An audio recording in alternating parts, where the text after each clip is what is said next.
वृंदावन विहारी लाल की जय। राधा रानी की जय श्री गुरुदेव भगवान की जय।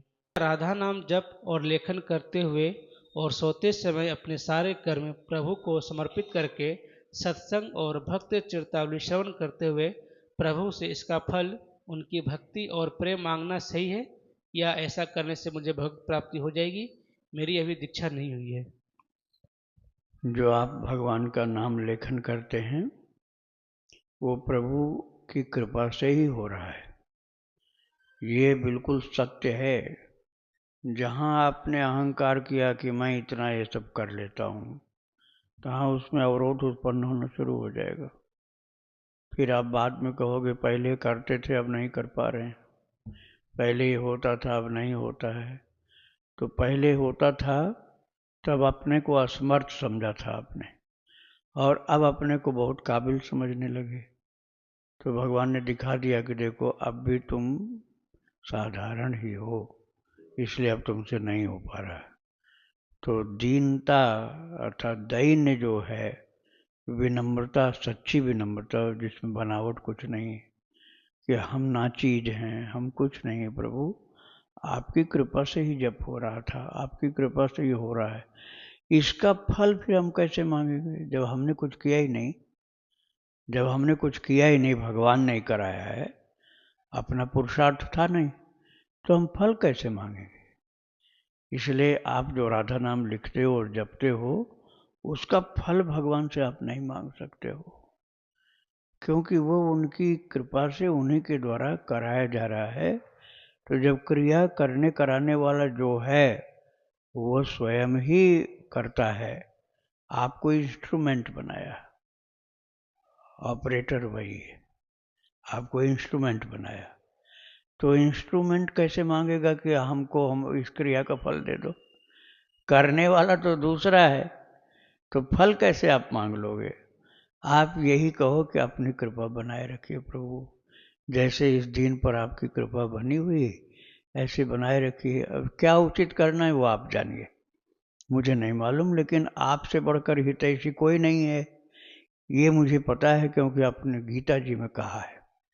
गीता जी के 5वें अध्याय का 29वां श्लोक, भोक्तारम यज्ञ तपसाम सर्वलोक महेश्वरम सुहृदम सर्वभूतानाम ज्ञात्वा माम शांति मृच्छति।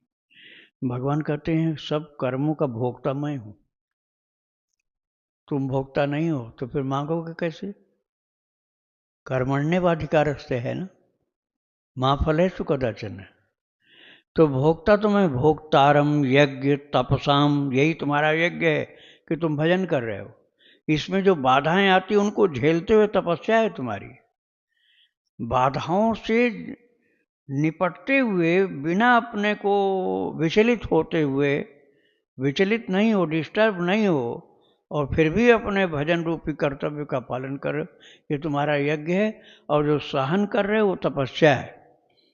तो इसके वास्तविक स्वामी है ठाकुर जी।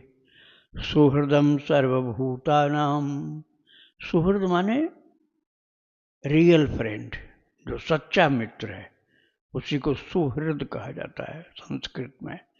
सर्वभूतानाम सुहृदम, सभी प्राणियों का सच्चा सुहृद मैं हूँ। मेरे से बढ़िया कोई सच्चा मित्र नहीं हो सकता है। और लोग धोखा दे सकते, मैं धोखा नहीं दे सकता हूँ। और लोग सर्वज्ञ नहीं हो सकते, मैं सर्वज्ञ हूँ। क्या तुम्हारा आगे के लिए ठीक रहेगा, क्या नहीं ठीक रहेगा, ये मुझे मालूम है।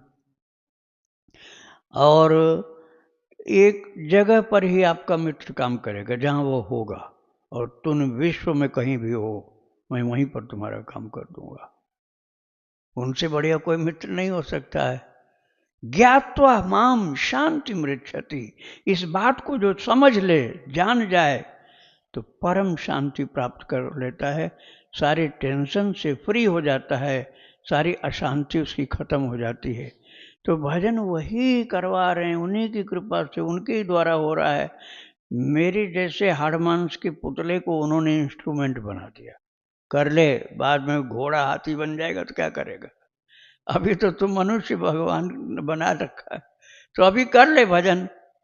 अरे बिन मांगे फल देंगे भाई, मांगने से मूल्य कम हो जाएगा, अवमूल्यन हो जाएगा भजन का।